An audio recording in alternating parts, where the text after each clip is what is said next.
my name is Alexia Shepherd, and get ready because you're about to chat with Alexia. We have got to talk about this. Now, today we are actually going to be switching gears and talking about a true life story. Now, not one of my own. I do want to do some story times, but this is not my story. This is true crime. I know I told you guys in the last chatting with Alexia that I hate horror, and I hate horror, but I love true crime. Okay, I am a true crime fan, and this one is just, it's a particularly sad case because it deals with a child, hence my Tom and Jerry shirt. I didn't really have a crime shirt. I always like to dress on theme. This actually has to do with a child, which is really sad. But before we get into it, I just want to let you know that you can find me on Instagram at Alexia Shep, on Twitter as Alexia Shep, and on TikTok as Alexia Shep, because who doesn't love TikTok? So today we are going to time travel back into 93, a much simpler time of what was in the 90s. I guess I'm a late 90s baby, so I don't really have like an opinion on it. We are going to be talking about a 12-year-old girl named Polly Klaas. And before I get started, I want to credit The First Degree, which is a podcast so good. That's what introduced me to this case. And if you like true crime, then you will love that podcast. It is 1993, and a single mother named Eve was just having a normal day, and she was picking her kids up from school, and it was Polly, and Polly actually had a little sister named Annie, and she was 6, and their mom always took a late lunch break to pick them up and everything. And Polly was like a good kid. Like she wasn't like a juvenile delinquent. She was like really sweet, just like your typical kid. And this all is taking place in a town called Petaluma, California. It's like one of those just like sweet small towns. All the small towns that I've dealt with are like southern towns, but it was like just like a West Coast small town. It's one of those where you like drive through it and you're like, oh, I could raise a family here. Like it's just like one of those sweet towns. So it wasn't like crime ridden. She picks her girls up from school, and Polly, it's a Friday also, it's a Friday. She picks her kids up from school on this Friday, and Polly asks her mom if she can have her friends over that night, like for like a sleepover. And her mom had made her clean her room earlier that day. So she was like, okay, if we go home and your room is clean, then yeah, like you can have your friends over. We'll order pizza, the whole 9. But before they went home, she took them by the toy store and bought Polly some stickers. Like, y'all, this is such an like sweet story in the beginning. Like, it's like really, the innocence of it just makes you even more sad when you hear like the outcome, right? So they go to the toy store. They also go and get some Slurpees, which honestly, oh my God, sounds so good right now. I could really use a slushie. I'm craving specifically a cranberry slushie from Sonic. They're so good. Anyway, so they go get Slurpees and they go home, and Eve goes to look at Polly's room, and it's clean. Of course, she was a good kid. The room is clean, so she's like, yeah, totally, like call up your friends, like we're gonna have them over. So that night, Polly invites 2 friends over, and they, you know, they're playing this game called, I think it was called True Match. It reminds me of the game Dream Phone, if you've ever heard of Dream Phone. My sister had that game. I have a sister, she's 16 years older than me though, so like growing up, like we were only in the house together for like a certain amount of time, which is ironic because now we live together again. So like, that's pretty funny. But she had the game Dream Phone, and I was like, ooh, like I want to play. And that's what I'm assuming it was. Like you would like talk to boys, and they actually updated Dream Phone. I remember seeing in like, it had to be like 2013. I remember going to like Justice. I did not grow up on Justice. I grew up on Limited 2, okay? But I remember seeing in Justice, not Injustice, but in the store Justice, that they had an updated version of Dream Phone. So I was like, ooh, cool. But that's what I'm assuming that game is like. So they're like playing the game. They order a large pizza from Domino's, which also sounds really good. And you know, they have like a grand old time. And like most sleepovers, they decide decided, okay, we're gonna sleep in the living room tonight because like we brought sleeping bags and like it's just like a lot more room and everything. So that night, everybody went to bed at around 10 p.m. And Polly's mom took Annie, the little sister, in the room to like sleep with her so that you wouldn't be like annoyed. Yeah, you know how the little sister game is. Like you just don't want them around when you're hanging with your friends, especially at 12 years old. I'd be like, sis, bye. So the mom and Annie sleep in Eve's room, and all of a sudden, like 3 hours later, Eve is awakened by bangs on her door. And this wasn't like a strong like bang bang bang, it was an urgent bang, but she could tell it was a kid on the other side. Like she could tell it was one of the girls and that it wasn't, you know, like freaking The Rock Dwayne Johnson on the other side. So, you know, she opens the door and one of the little girls is standing there and she goes, a man came and took Polly. And from the tone of voice that the little girl had, her mom knew she was not joking. Like she knew it was serious. So she runs to Polly's room and sees the other little girl sitting in there, and she says the same thing. So of course, like any mother that just heard that story would like hysterical, like literally like, where is my child? She calls 911, right? And when 911 gets there, they're like asking the girls like, hey, what happened? Also, I get so scared when I put this baking powder on because oh my god, it's so yellow. I think I buy the wrong shade of a lot of things, honestly. That's why I always like, disclaimer, not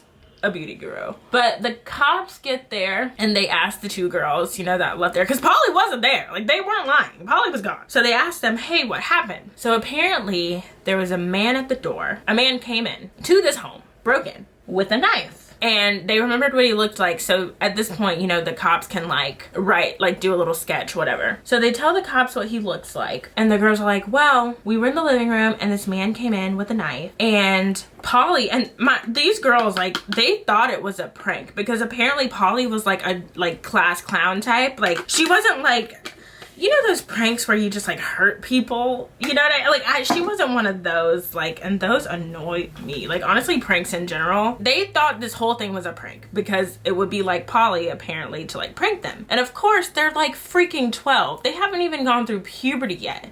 Like they're not supposed to know like what to do. And it was also the 90s, so like I feel like the stranger danger wave hadn't quite gone yet. This was 93. Honestly, this probably helped to like push that education on kids. They're like, a man came in, he had a knife, and he told us that if we screamed, he would slit our throats. And they're just going along with it because they think this is a prank. That Polly's got us. After that, he comes in, he puts pillowcases on their head and ties rope behind their back and says, who lives here? And of course, Polly lives here. And so Polly didn't scream or anything. They said Polly just kind of gasped and asked him, please don't hurt my mom and sister. I don't know about y'all, but that's like devastating. Like I'm just like, oh my god, like this sweet little girl, like she didn't know what to do. And slowly the girls are realizing like, oh, this is real, because Polly slowly began to like lose her composure. Like she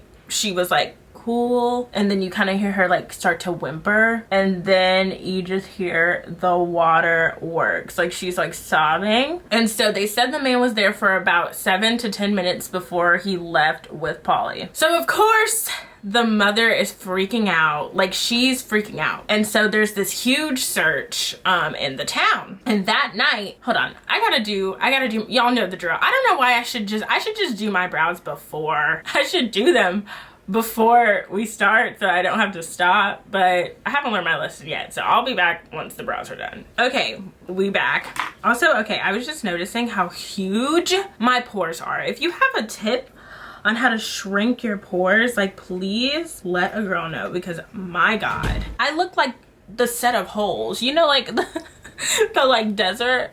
That's what it looks like up close, y'all. It's crazy. But anyway, that night the local news channel of Petaluma, they broadcast the fact that, hey, 12-year-old Polly Klaas is missing. She was kidnapped from her home at this time to this time. Like, please let us know. Like, here's like a sketch of the person and like all that kind of stuff. Which actually, now that I think about it, I don't know if they showed the like sketch on the news, but like there was like, it was like, please, like if you have any information, blah blah blah, if you see anything suspicious. The same night, still October 1st, right? The same night, in the neighboring town of Santa Rosa, California, which was literally like the next town over, they did not receive this news blast. Like it did not reach that far. You gotta remember, this is 93. Like there's no like news online, and like you just got the TV, and it did not reach to that town. So that did not reach the citizens of Santa Rosa. But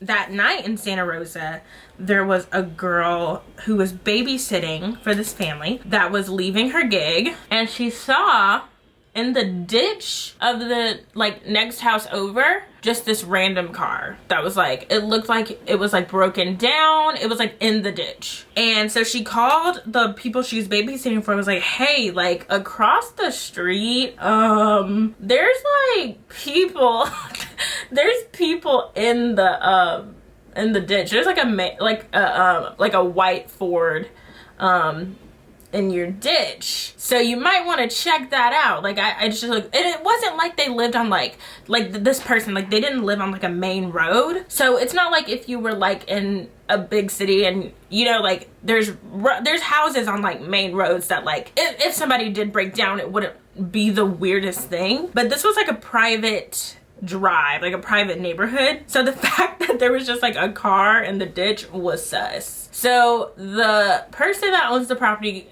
comes home hearing this and drives past that car and the person in the car, and something about it did not sit right with them, so they called the police to be like, hey, like this car is on my property. So the police come, and when they come, they ask, it's a man in it, right? So they asked this man like, hey dude, what's your name? His name was Richard Allen Davis. So he gives them his ID, but he didn't have his like license plate on him. He only had like, I don't know if it was like a work ID. It wasn't his like actual ID. It was like another thing. Mind you, the cops don't even know about this case either. Like the news had not reached this town yet, like anyone in the town. So they run his plate number and nothing came back for the plate number. So they're like, okay. So then they're like, we'll call you a tow truck, but do you mind if we search the car? And Richard Allen Davis is like, sure, dude, like do whatever you want. I mean, you're here. So they search this man's car. They find an open beer bottle, which of course, open container against the law, but it was the 90s. And I feel like now we're like really strict on it, and it was still illegal, but they were like, I mean, when we found him, he wasn't driving, so they decided we're not gonna like take you in for that, like whatever, like we'll let you go because of that. And he's like, okay, cool. So time is passing, and meanwhile the news does hit the other town, but Petaluma is still like the main place that people are searching. I mean, it's where she went missing, you know what I mean? So it's gonna be where everyone's like, where the hell is she? So there's like flyers everywhere. And do you know what celebrity in 1993 was from Petaluma and decides to come out and help in the search effort?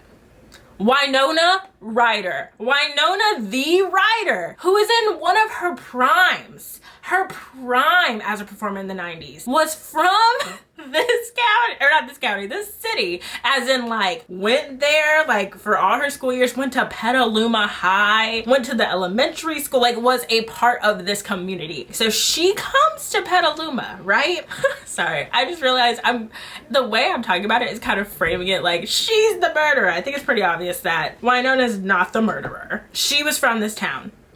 And that brings a lot of attention because she's literally a star. And she's like, I am willing to help in any way I can. Like, this is my stomping grounds. Like, I can't believe this happened in my hometown. This used to be a really safe place. Like, we are going to find her. So Winona decides, a queen, Winona decides to offer a $200,000 reward for anyone who has information about Polly that could lead to her safe return. Like, if you have information that could bring her home, I will give you 200,000K.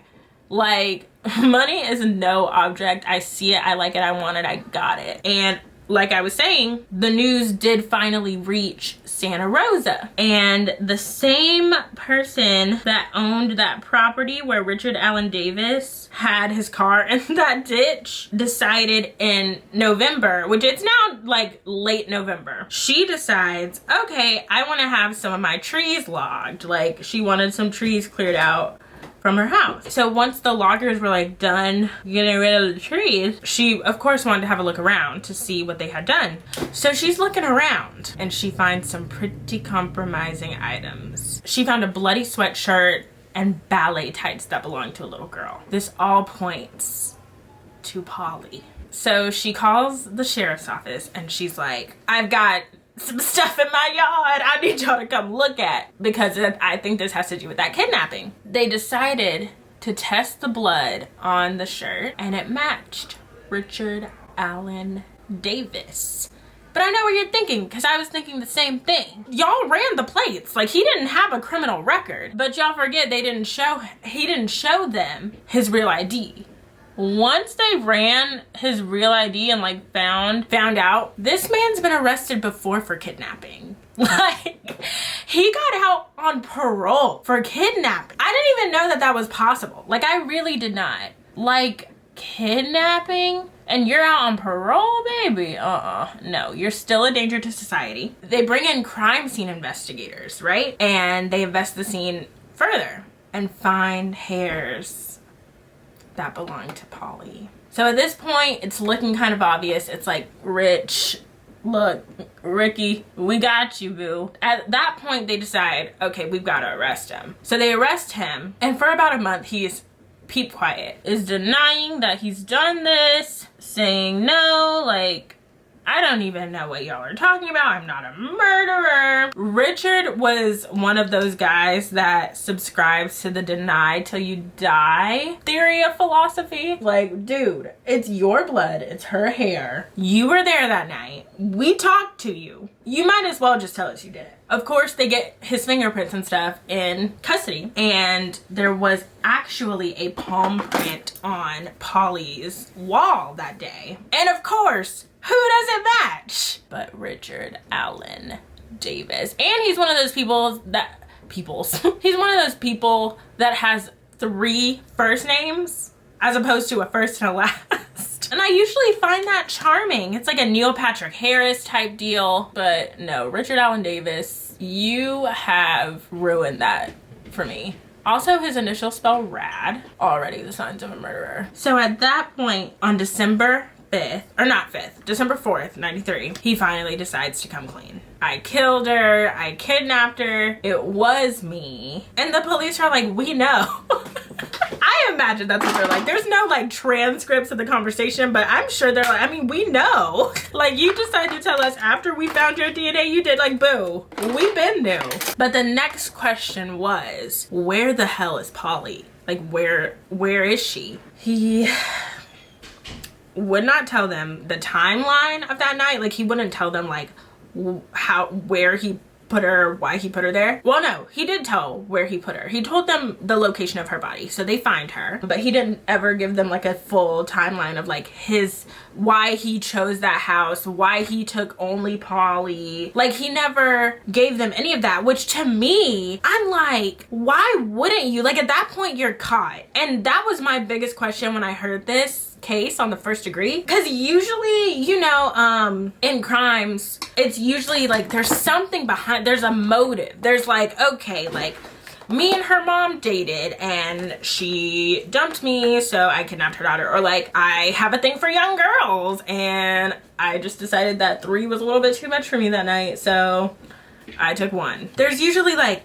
some sort of explanation, but he never gave that. Like, he confessed and like we found her body, but at the same time, it just leaves so many people hanging. Like, I'm sure her mom was like, why her? Like, why did you even do this? Because like, he had that beer, but was he like slosh? Like, it would, like, I just have like so many questions. Not that that's an excuse, of course. Also, y'all, I found my lip liner. I'm so happy. So Richard Allen Davis is taken to trial for the kidnapping and murder of Polly Klaas, and the jury finds him guilty. Of course, I mean, it's not even a question at this point. The main question is why? Why did he choose this little girl? Why did he do what he did? Which is still a question, because to this day we don't know why. However many years later, like, we have no idea. The jury finds him guilty, not just of first-degree murder, of robbery,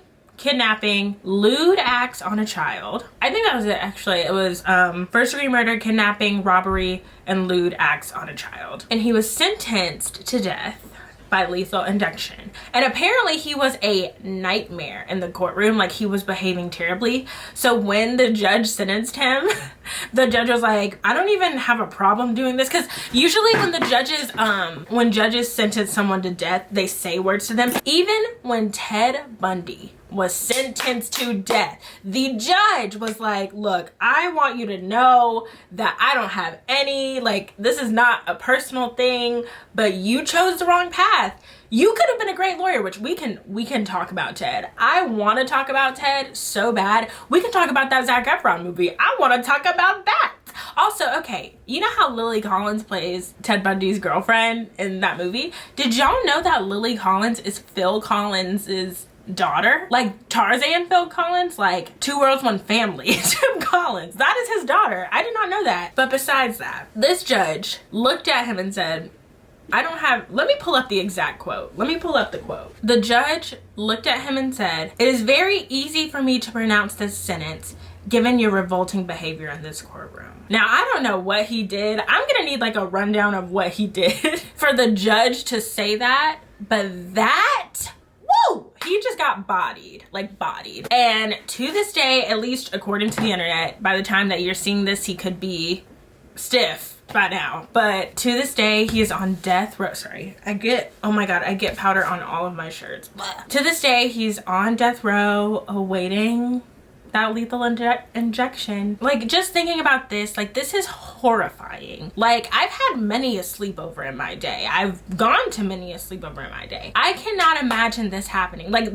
that's surreal. Like, those girls are probably they're traumatized for the rest of their life. And I'm sure there's like some survival's guilt there. Like, why me? Like, why not her? You know what I mean? It's just crazy. It's crazy, Chiz. It's crazy. I love true crime and I would love to discuss more true crime in my series. So please, like, leave me a suggestion. It can be about anything. It doesn't have to be true crime. I'm really liking it. And if you like this video, please give me a thumbs up. And if you haven't subscribed yet, please subscribe and join the vlog. I'm so excited. I'm ready. I'm here all week. I'm here for a lifetime sentence. So just remember, you're a doll, shepherds are led by the stars. See you in my next video.